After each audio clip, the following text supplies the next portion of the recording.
성경에서 나오는 가장 최악의 사건 혹은 배신이라고 말할 수 있는 내용이 있습니다. 그것은 오늘 우리가 같이 읽었던 가룟 유다가 예수님을 배신한 사건입니다.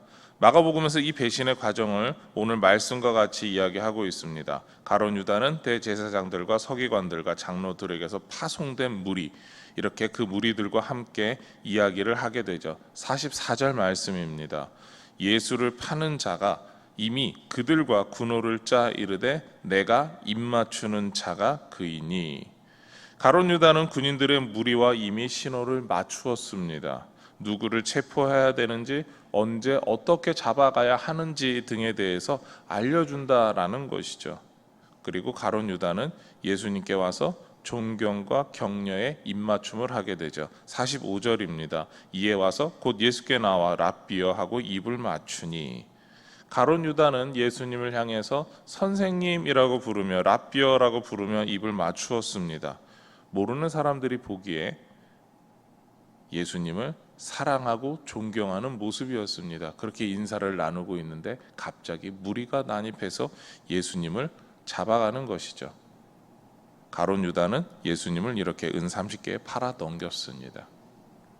오늘 새벽은 예수님께서 잡히시던 모습을 통해서 참된 제자의 모습에 대해서 같이 고민하려고 합니다. 먼저 유다는 철저한 자기 이득을 위해서 예수님을 배신하였습니다. 예수님을 따랐던 제자들은 예수님을 통해서 메시아를 바라보았습니다. 그러나 유일하게도 가룟 유다만큼은 예수님과 함께 있으면서 철저히 자신의 이득을 위해서 움직였습니다. 다른 사람들 앞에서 정직하게 행하면서 돈꾀를 맡았습니다. 그리고 돈꾀에서 자신의 여러 가지 이득을 취했죠. 어떤 사람들은 가룟 유다가 민족을 위한 열심 당원 중 한 사람으로 알았습니다. 심지어 예수님께서 예루살렘에서 죽어야 한다라고 하는 가르침을 주셨을 때 모든 제자는 예수님을 말렸죠. 대부분의 제자가 이 위기를 어떻게 넘겨야 할까 생각하며, 그리고 예수님을 어떻게 하면 진정시킬 수 있을까 그렇게 도우려고 했습니다. 그러나 가룟 유다만큼은 다른 생각을 했던 것 같습니다. 예수님이 진짜 죽게 되는 상황이 오면 나는 예수님을 배신하겠다라는 것입니다. 그래서 예루살렘에 도착했을 때 분위기를 보고 그는 이미 대제사장들과 서기관들과 장로들을 만나서 접촉했죠. 그리고 예수를 팔기 위한 제안을 하는 겁니다. 이미 이때부터 그는 배신했습니다. 이런 가룟 유다를 보면서 이야기할 수 있는 것은 철저하게 예수님을 통해서 자신의 이득만을 뽑아내려 하였다라는 것입니다. 가룟 유다는 군호로 입맞춤을 사용했습니다. 이 당시 입맞춤은 사랑과 존경의 의미로 사용되었죠. 가룟 유다가 예수님을 향해 입맞춤을 하는 모습, 좀 전에도 이야기한 것처럼 12제자를 제외하고 다른 사람들에게 자신의 선생님을 사랑하며 존경하는 모습으로 보였다라는 겁니다. 사람들에게 자신이 예수님을 배신하지 않았다라고 하는 인상을 심어주려고 하는 것이었죠. 자신도 예수님이 잡히시던 곳에서 어쩔 수 없이 도망친 사람들 중에 하나, 그런 제자들 중에 한 사람으로 자신의 이미지 메이킹까지 하고 있었던 것입니다. 가룟 유다는 자신의 평판과 이미지를 위해서 사람들까지 생각하며 속이고 있는 사람입니다. 철저한 배신자이며 철저한 자기 이득을 위해서 움직인 사람이죠. 가룟 유다는 자기 자신을 위해서 살아가는 사람이었습니다. 자신의 이득, 자신에게 유리함, 이런 것만을 고려하고 있는 사람이었죠. 이렇게 가룟 유다는 철저하게 자신을 위해서 살아갔습니다. 예전에 5년 안에 장로가 되는 법이라고 하는 이야기가 유행한 적이 있습니다. 교회에 등록하고 철저하게 모든 예배를 다 드린다. 11조를 드리고 매주 간사헌금을 드린다. 이런 행동을 하면서 사람들에게 주목을 받게 되면서 모든 교회 행사를 참석하고 교회에서 할 수 있는 모든 봉사에 철저하게 참여해서 열정적으로 신앙생활하는 것을 보여준다. 그렇게 되면은 3년 정도 지났을 때 안수 집사가 되고 2년 안에 장로가 된다라는 것입니다. 이 모든 것은 믿음의 모습과 관계없습니다. 철저하게 자신의 이미지를 관리하고 마케팅해서 만들어낸 그런 허상이다라는 것이죠. 그리고 그것으로도 때때로 장로가 되는 분들이 있었기에 자조적으로 하는 이야기였습니다. 그런데 이런 모습은 가룟 유다와 너무나도 닮아 있다라는 것이죠. 자신의 이득만을 위해서 교회에서 한 직분을 해보기 위해서 무언가 만들어내는 모습이다라는 겁니다. 왜냐하면 5년 안에 장로 되는 법이라고 했지만 우리도 이처럼 가룟 유다처럼 자신을 위해서 살아가면서 자신의 이미지를 그와 같이 만들어낼 수 있기 때문에 그렇습니다. 교회 안에서 나는 열심히 헌신하고 봉사하는 사람입니다라고 하는 것을 우리는 이미지로 만들어낼 수 있습니다. 성도다운 성도로 자신을 꾸며낼 수 있습니다.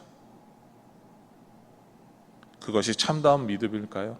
성도의 모습일까요? 우리는 그런 사람을 제자라고 부를 수 있을까요? 성도도 믿음도 아니고 제자도 아닙니다. 나 자신을 위해서 살아가는 삶은 나 자신이 내 인생의 주인이라고 판단해서입니다. 내가 어떻게든 좀 더 내 인생의 주인답게 살고자 하는 욕심 때문인 것이요. 주님을 위해서 살기 위해서는 하나님이 내 인생의 주인이라고 확신하고 살아가야 합니다. 참된 제자는 하나님이 내 인생의 주인이고 주님을 위해서 살아가는 사람입니다. 내가 아니라, 나를 위해서가 아니라 주님을 위해서 살아간다라는 것입니다. 이 새벽에 오신 모든 분들이 삶에서 하나님을 우리 인생의 주인으로 고백하며 사시는 분들이 되기를 소망합니다. 두 번째, 다른 11명의 제자들은요, 벗은 몸으로 도망쳤습니다. 가룟 유다가 예수님께 인사했고 예수님께서 잡히셨습니다. 이때 제자들이 한 행동은 무엇입니까? 한마디로 말할 수 있죠. 50절 말씀입니다. 우리 50절 말씀을 같이 화면을 보시고 읽겠습니다. 시작. 제자들이 다 예수를 버리고 도망하니라. 제자들은 자신의 목숨을 위해서 도망쳤습니다.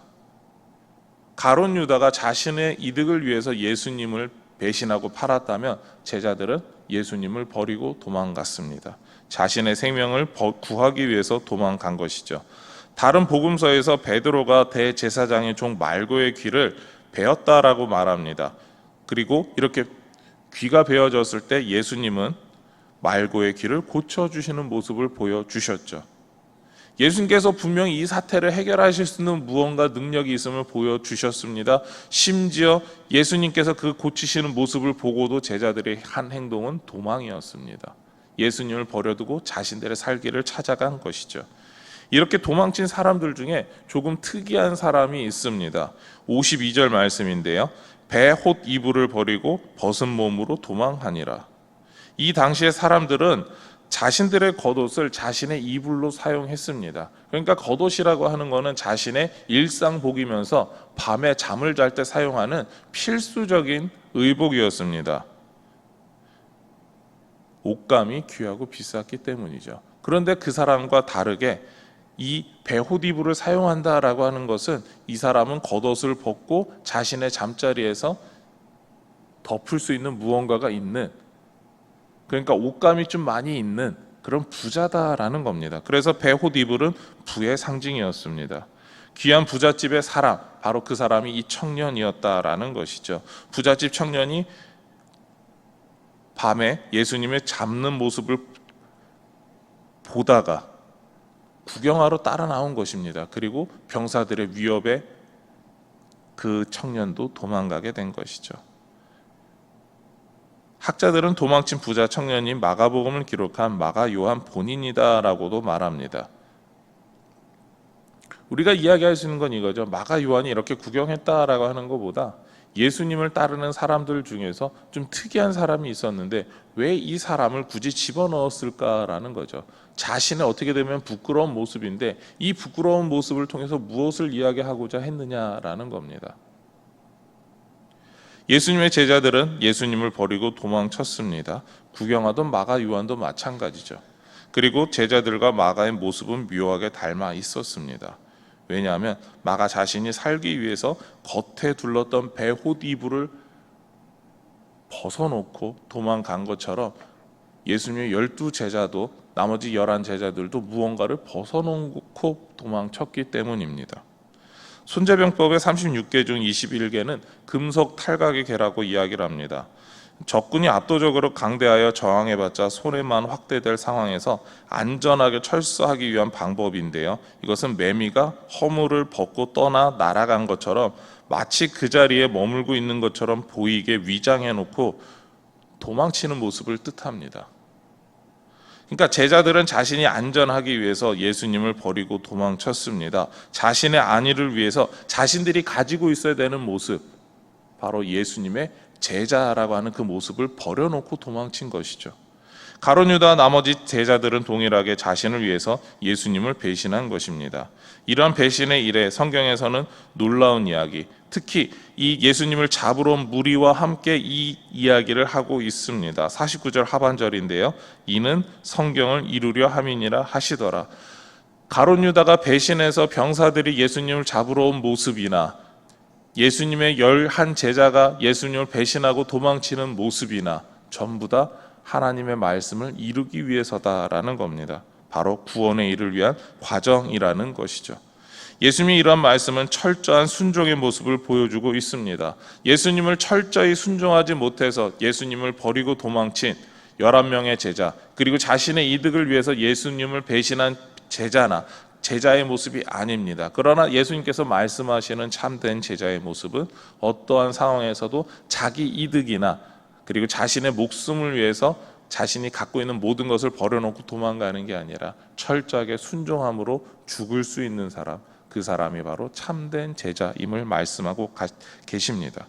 이것이 올바른 제자도의 모습이죠. 나 자신을 위한 삶, 나 자신의 안위를 위한 삶이 아니라 주님의 말씀에 철저히 순종하며 목숨까지도 내놓는 제자가 되는 것, 이것이 바로 주님께서 우리에게 말씀하고 계시는 제자의 모습입니다. 이러한 제자의 삶을, 제자의 모습을 나타내시는 우리 모든 동북의 성도님들이 되시기를 소망하며 축원합니다. 아멘. 이 시간 우리 같이 화면을 보시고 기도의 제목을 같이 읽도록 하시겠습니다. 하나님이 내 인생의 주인이심을 고백하는 삶을 살게 하옵소서. 예수님처럼 주님의 말씀에 철저히 순종하게 하옵소서. 아멘. 같이 기도하시겠습니다. 하나님 감사합니다. 우리가 주님의 말씀에 순종하며 사는 그런 제자의 모습으로 정말 목숨까지도 내놓는 제자의 삶이 나타나기를 원합니다. 그래서 하나님이 내 인생의 주인이심을 고백하는 삶을 살 수 있도록 인도하여 주시옵소서. 내 자신을 위하고 나를 위해서 사는 것이 아니라 오직 아버지 하나님을 위해서 살아갈 수 있도록 하여 주시옵소서. 이렇게 죽기까지 순종하신 예수님처럼 우리도 철저히 순종할 수 있는 헌신된 제자, 믿음의 제자가 되게 하여 주시옵소서. 이 모든 것 예수님의 이름으로 기도드립니다. 아멘.